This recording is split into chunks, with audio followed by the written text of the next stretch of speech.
Good afternoon, Allstate Insurance. My name is Brad Bell with ATM Roofing, and we're here at our mutual customer's home, Mr. Richard Cole. Got a test area here, just the customer's information, the date, and the temp. Cole, 5/8/24. It is a very warm and 88 degrees with a slight breeze, partly cloudy. So, in accordance with the National Academy of Forensic Engineers, it is ideal conditions for repair attempt. We have one wind damaged shingle right here that we will be removing and replacing. This is an Owens Corning Pro 30 teak roofing system. We went and purchased an Owens Corning Oak Ridge teak. The Pro 30 has long since been obsolete and was replaced by the Owens Corning Oak Ridge, and we'll point some obvious differences out as we go through this repair attempt. First thing I'd like to do is show that currently we just have one wind damage tab.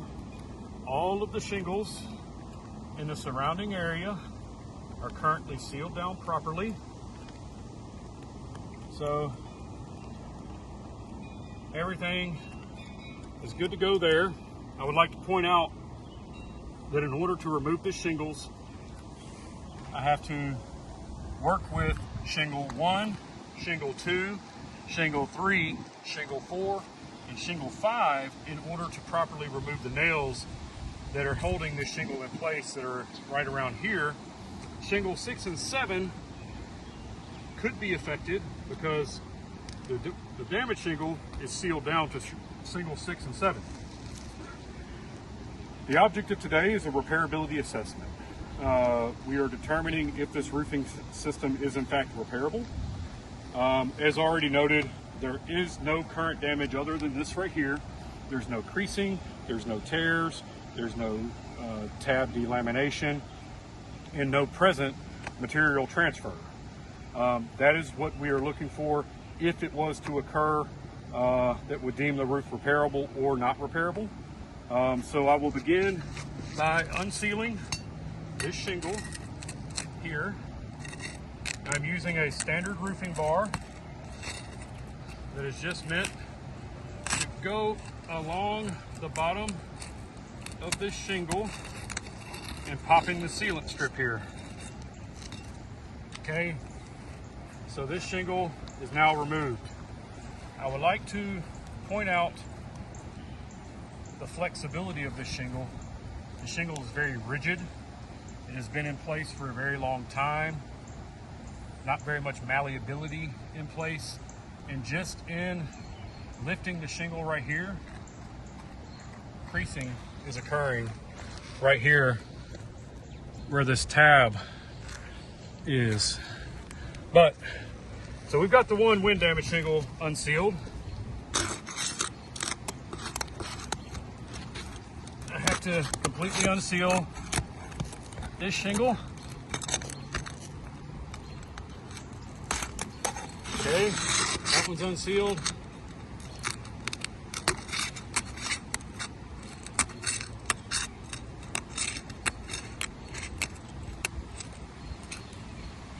All right, getting a little sticky right here.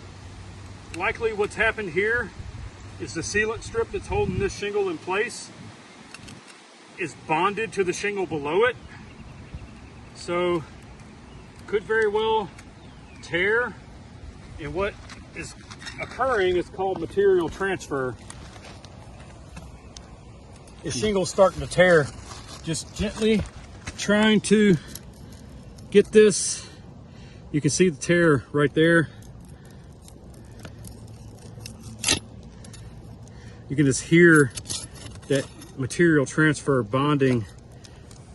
There it is. So that sealant strip and the tab just popped. So that sealant strip was so adhered to the shingle below it that it actually pulled material from this shingle right here and permanently bonded it to this shingle. So that will be considered consequential damage, voiding the ability for this shingle to properly seal back down once we put a shingle in place of this one.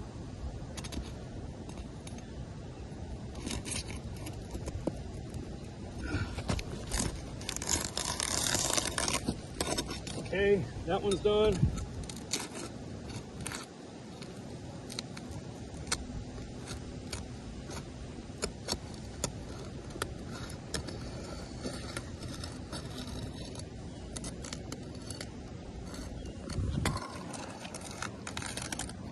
Okay. All right, so shingle 1 is unsealed, shingle 3, 4, 5 are all unsealed. Again, the flexibility of this shingle is just not there. As we get, and I can feel material on the back of this shingle, but material transfer did occur. Same thing. It's just not flexible at all. And I have to manipulate those shingles just enough to find the nail, remove the nail,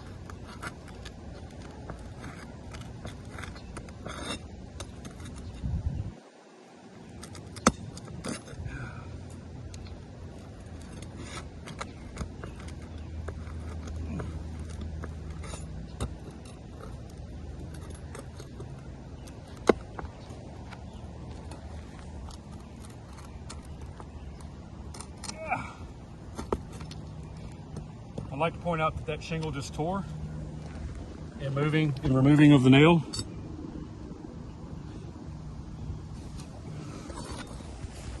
Luckily, that was the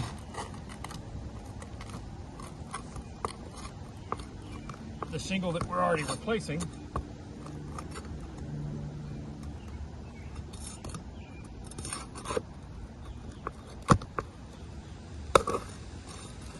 And that shingle just pulled through.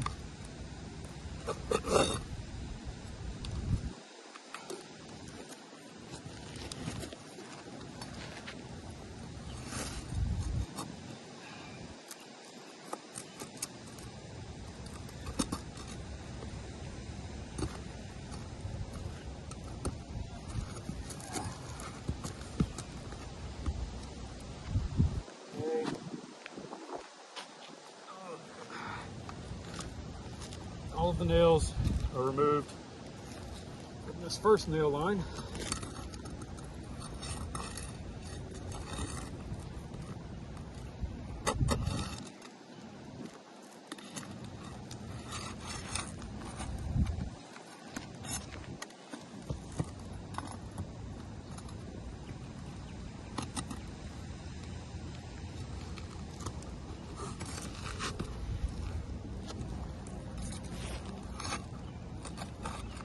Okay, I'd like to point out this tear right here, and just trying to remove this nail that was right here, the shingle tore.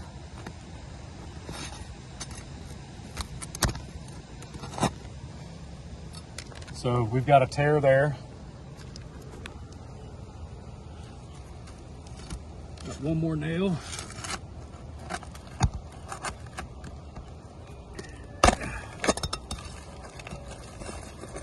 Shingle also just tore through. Okay, that should be, oh, there's another nail somewhere.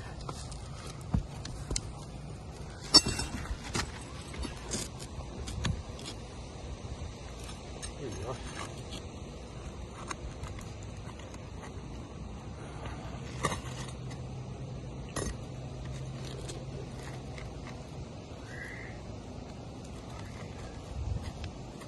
Another one.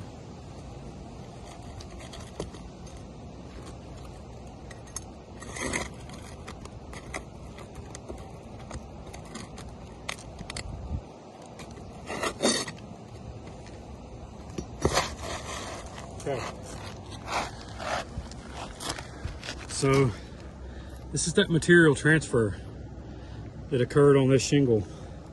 Again, here's a tear that was not existing beforehand. If I was to lift up this shingle here, you can see just how that shingle bonded to it. Okay, old shingle out.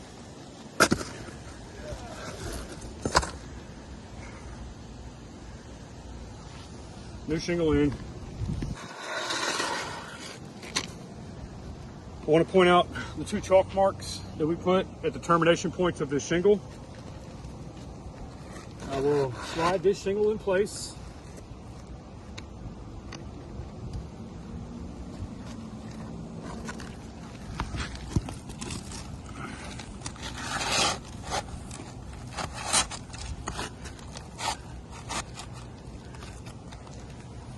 As you can see, factory edge to now that shingle that is wider and does not match in size will not seal down properly. All right, I'd also like to point out a very noticeable color difference. Owens Corning, when they switched over from the Pro 30 to the Oak Ridge, changed the color pattern a little bit. They went with a more gray with a few copper undertones and a few red undertones is what they currently have. The teak before was more red with a few gray undertones and a few copper undertones. So it doesn't really match. You can stand back and look and you can see the area that was repaired. It does not conform to a reasonable uniform appearance. If all of these repairs were to be made across various different roof slopes, it will present itself in a checkerboard-like appearance. Okay, now I'm going to start nailing the shingles. I'd like to point out, the manufacturer says I must drive this nail at 90 degrees at the nail line to affix this shingle to the shingle that's below it to the roof deck. In order to do that, I must hold the shingle this high in order to not damage the shingle with the strike of my hammer.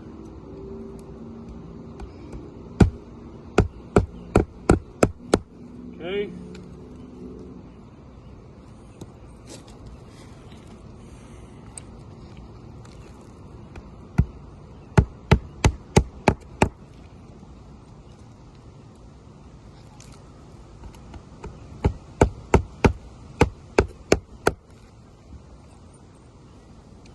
Point out the creasing that's occurring right here and the tab delaminating right here.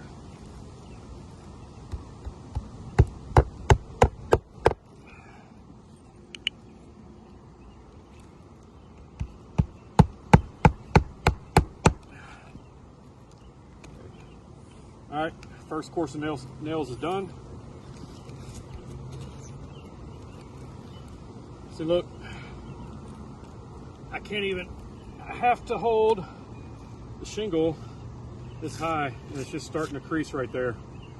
Same thing right there. You can see when I lift what happens. A crease occurs there and a crease occurs there.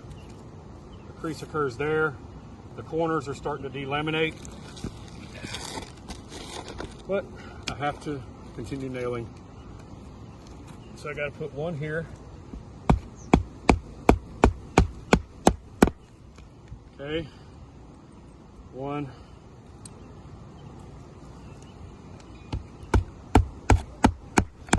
2,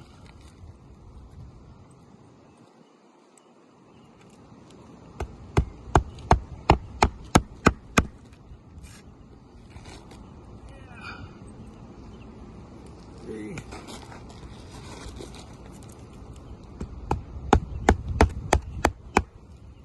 4.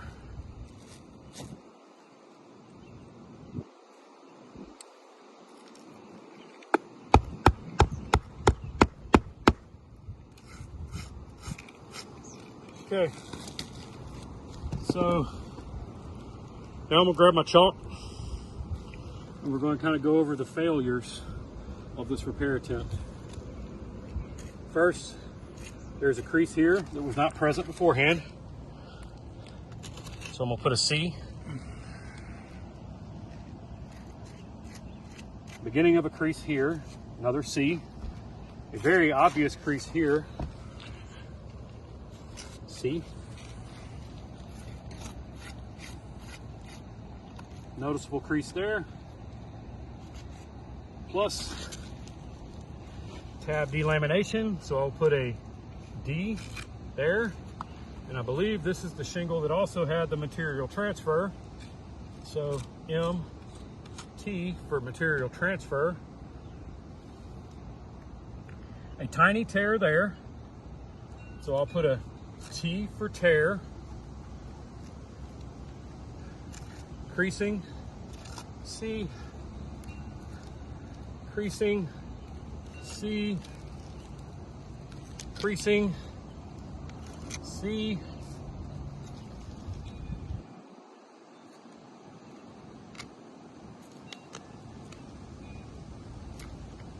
There's material transfer there.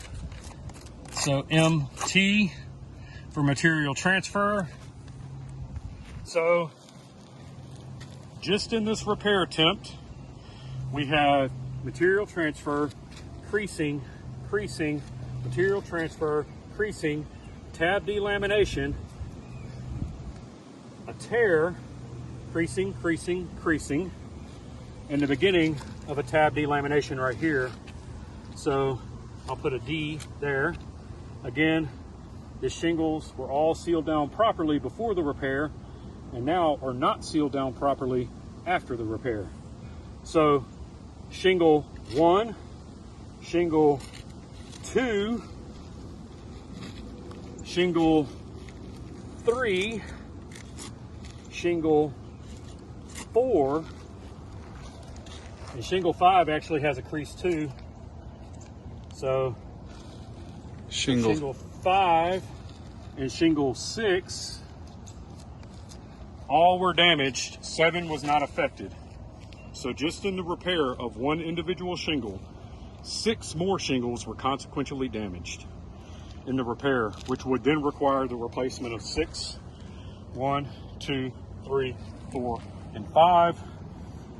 The repairability assessment, this would carry on up the roof slope. This would carry on up that roof slope, carry on over here, over there. It would be widespread consequential damage. This repair attempt failed.